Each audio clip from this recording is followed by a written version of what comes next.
Hello everybody, my name is Mukesh Sharma and हम लोग जो हैं मकबत पढ़ रहे थे और एक्ट 3 पढ़ चुके हैं। हम एक्ट 4 की बात करते हैं। एक डार्क गुफा है, उसमें एक बुलबुले उठता हुआ एक बर्तन है कोई, जिससे कि हिसिंग और स्पिटिंग की आवाज़ें आ रही हैं क्योंकि वो उबल रहा है।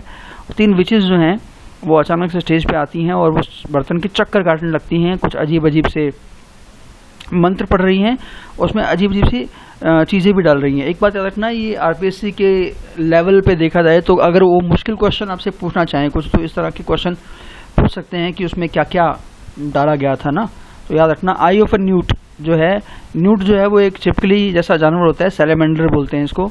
उसकी आँख, फ्रॉग का टो, मेंढक का, और बैट की वूल। अब चमगादड़ की वूल कौन सी होती है मुझे नहीं पता, ये विचेस जानती हैं सिर्फ। एडर एक स्नेक होता है जहरीला, उसकी कांटेदार जीभ है ना, और एक अंधे कीड़े का डंक, स्टिंग, और एक जीभ किसकी, छिपकली की जीभ, और एक उल्लू का पंख। इसके अलावा जो स्वैम्प में दलदली एरिया में स्नेक रहता है, उसका स्लाइस, उसका कुछ मतलब उसमें से कुछ काट कर उसका कुछ भाग, और कुत्ते की जीभ, ये चीज़ें वो उसमें डालती हैं। अजीब हैं लेकिन ये आपको दिमाग में रखनी पड़ेंगी। और हेकेट जो है, जो विचक्राफ्ट की गॉडेस है, वो उनकी चीज़ों को it is being made happen by Hecate. Hecate उनको और ज़्यादा अच्छा कर रही है, अच्छा मटेरियलाइज कर रही है उसको। एक विचेस में से जो है बोलती है कि मेरे थंब को प्रिक करके, ये मंत्र है, इसका हिंदी अर्थ करने की ज़रूरत नहीं है।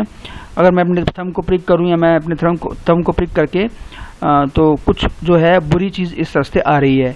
एक्चुअली वो बुरी चीज़ मकबत है जिसके बारे में वो बोल रही है। तो मकबत जो है हमने देखा था एक्ट 3 में, अपनी वाइफ को बोलता है कि मैं विचेस से मिलने जाऊंगा, तो वो मकबत आ रहा है, तो वो जिसके बारे में वो बात कर रही है।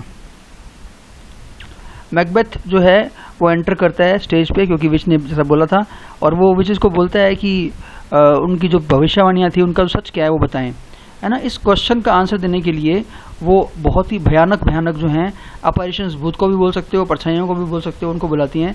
और उनमें से प्रत्येक जो है मैकबेथ जो है उसके फियर्स को थोड़ा सा एलिविएट करने की कोशिश करता है, कम करने की कोशिश करता है। पहले एक उड़ता हुआ सिर आता है, वो बोलता है कि तुम्हें मकडफ से सावधान रहना है, और मकबत कहता है कि उसको पहले से ही अंदाज़ा था इस बात का। और एक खून से लथपथ बच्चा जो है वो आता है और उसे बोलता है कि ऐसा कोई भी जिसने औरत की कोख से जन्म लिया हो वो मकबत को नुकसान नहीं पहुंचा सकता। फिर उसके बाद में एक अपने क्राउन पहना हुआ बच्चा आता है जिसके हाथ में एक ट्री है, ये आपको याद होगा, हमने प्रेज ऑफ चिमनी स्वीपर्स में पढ़ा था। वो उसे बताता है कि जब तक बर्नम वुड जो है डंसिन हिल तक, उसके यहाँ तक, उसके घर तक नहीं आ जाए, तब तक उसको कोई नुकसान नहीं पहुंचा सकता है। जंगल चल के जब तक डंसिन हिल पे नहीं आ जाए, जंगल का नाम याद रखना, हिल का नाम याद रखना, ओके। और ये भी याद रखना कि पहले अपैरिशन ने क्या कहा था, दूसरे ने क्या कहा था, तीसरे ने क्या कहा था, पहला कौन था, दूसरा कौन था, तीसरा कौन था, ये आपको याद रखना है, ओके। और सबसे लास्ट में 8 क्राउन्ड किंग्स जो हैं वो वहाँ से निकलते हैं। उनके हाथ, लास्ट वाले के हाथ में एक मिरर है, बैंकों का घोस्ट वहाँ से सबसे अंत में गुजरता है लाइन के। मकबत जो है इसका मीनिंग क्या है पूछना चाहता है, परंतु विचेस जो है एक पागलों की तरह वहाँ पे नाचने लगती हैं और गायब हो जाती हैं, मतलब वो बताती नहीं है कि इसका मतलब क्या है। लेनोक्स वहाँ पे एंटर करता है और मकबत को बताता है कि मकडफ जो है वो इंग्लैंड भाग गया है।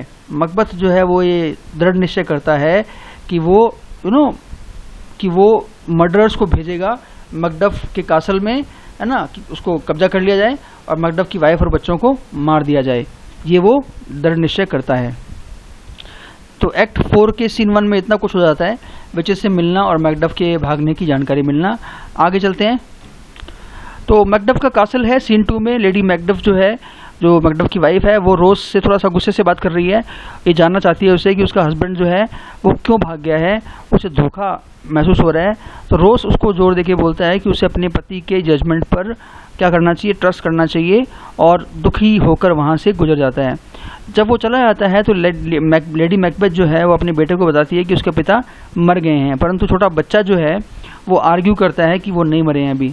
अचानक से एक मैसेंजर जल्दी जल्दी आता है और वो लेडी मैकडफ को वार्निंग देता है कि उसकी लाइफ जो है वो डेंजर में है और उसे भाग जाना चाहिए। लेडी मैकडफ जो है वो इसका विरोध करती है, वो कहती है कि उसने कुछ गलत नहीं किया है तो वो भागेगी नहीं। इतने में ही एक ग्रुप ऑफ मर्डरर्स आता है वहाँ पर और उनमें से एक जो है मैकडफ की बुराई करने लगता है, तो मैकडफ का सन जो है उसे मर्डर को झूठा बोलता है और मर्डर जो है वो उसको चाकू से मार देता है। लेडी मैकडफ जो है वो मुड़कर भागने लगती है और वो पूरा का पूरा झुंड जो है उसको उसके पीछे भागने लगता है और इस तरह से सीन ख़त्म हो जाता है। हम चलते हैं नेक्स्ट सीन की तरफ। किंग एडवर्ड के पैलेस के बाहर का सीन है, यानी कि इंग्लैंड का सीन है। मैल्कम जो है वो मैकडफ से बात कर रहा है, उसको बता रहा है कि वो उस पर विश्वास नहीं कर सकता क्योंकि उसने अपनी फैमिली को स्कॉटलैंड में छोड़ दिया है और हो सकता है कि वो मकबत के लिए चुपचाप काम कर रहा हो।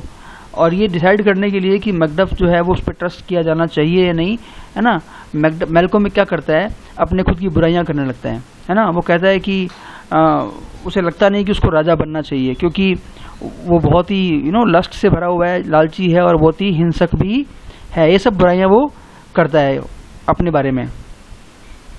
तो पहले तो मैकडफ जो है वो पोलाइटली इन बातों का विरोध करता है, अग्री नहीं करता, है ना, क्योंकि उसका फ्यूचर किंग है। परंतु इवेंचुअली मैकडफ को क्या होता है, गुस्सा आ जाता है और वो गुस्सा भी आता है और दुख भी आता है। फिर वो क्या बोलता है, वो स्कॉटलैंड है ना, अपने स्कॉटलैंड को एड्रेस करता है ना, आप जिसको चाहो तो अपोस्ट्रोफी बोल सकते हो। तो मैकडफ की लॉयल्टी जो है वो स्कॉटलैंड के प्रति वो मैल्कम को ये एहसास दिलाती है ना, सॉरी, मैकडफ की जो लॉयल्टी है स्कॉटलैंड के प्रति वो ये मैकडफ को एहसास दिलाती है कि मैल्कम जो है वो राजा बनने के लिए काबिल नहीं है और शायद जीने के भी काबिल नहीं है। तो जब वो अपनी इस निराशा को और इस डिसएग्रीमेंट को बता रहा होता है तो मैकडफ जो है उसने मैल्कम का टेस्ट पास कर लिया है। मतलब मैल्कम एक्चुअली जानना चाह रहा होता है कि वो कैसा है मैकडफ, क्या मैकडफ पे विश्वास किया जा सकता है कि नहीं। उसके बाद मैल्कम जो है वो वो झूठ जो उसने बोले हैं अपनी बुराइयों के बारे में उन सबको बता देता है ना, और मैकडफ को एक अलाई के रूप में, एक साथी के रूप में स्वीकार कर लेता है। एक डॉक्टर जो है वहाँ पर आता है थोड़ी देर के लिए और कहता है कि कुछ बहुत ही बुरे लोग या कुछ बहुत ही पापी आत्माएं जो हैं वो किंग एडवर्ड का इंतज़ार कर रही हैं ताकि उनको सही किया जा सके। जब डॉक्टर वहाँ से चला जाता है तो मैल्कम मैकडफ को एक्सप्लेन करता है कि किंग एडवर्ड जो है उसमें बहुत ही अद्भुत शक्तियाँ हैं कि वो बीमारियों को सही कर सकता है। इतने में जो है रोस आता है और वो कहाँ से आया है, स्कॉटलैंड से आया है।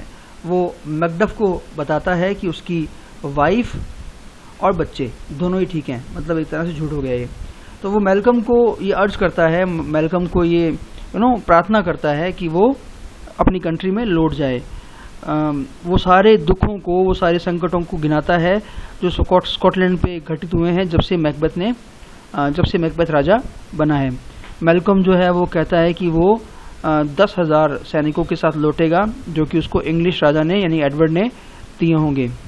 लेकिन उसके बाद क्या होता है, रोस जो है वो थोड़ा सा टूट जाता है जो झूठ उसने बोला है मैकडफ को, और क्या बोलता है, Ross confesses to Macduff that the Macbeth has murdered his wife and children, कि मैकबेथ ने उसकी वाइफ और उसके बच्चों का मर्डर कर दिया है। मैकबेथ जो है वो टूट जाता है दुख के मारे। मैल्कम उसको ये प्रार्थना करता है कि अपने इस दुख को गुस्से में बदल लो, मतलब तुम जो दुख तुम अभी प्रकट कर रहे हो उसको गुस्से में बदल लो, तुम्हारी पावर बन जाएगा वो। तो मैकडफ जो है वो उसको अश्योर करता है, निश्चिंत करता है कि वो रिवेंज लेगा, बदला लेगा, किससे, मैकबेथ से, मतलब उसकी फैमिली को जो मारा है उसका बदला तो वो ज़रूर लेगा, बदला उसका। और ये बोलने के साथ ही हमारा जो एक्ट 4 है वो ख़त्म हो जाता है। और एक्ट 4 में आपने देखा कि क्या क्या हुआ, विचेस का मिलना, विचेस का अपनी प्रोफेसिस के बारे में बताना, है ना, और मैकबेथ को ये न्यूज़ मिलना कि मैकडफ भाग गया है इंग्लैंड में, और मैकडफ की वाइफ और मैकडफ के बच्चों का मर्डर होना, और इंग्लैंड का सीन जहाँ पर मैकडफ ये कसम खाता है कि वो बदला लेगा। ये कुछ बातें जो हैं वो एक्ट 4 में होती है। इसके तुरंत बाद अब हम नेक्स्ट वीडियो में बात करेंगे एक्ट 5 जो कि फाइनल एक्ट है। तब तक के लिए हैव अ नाइस डे।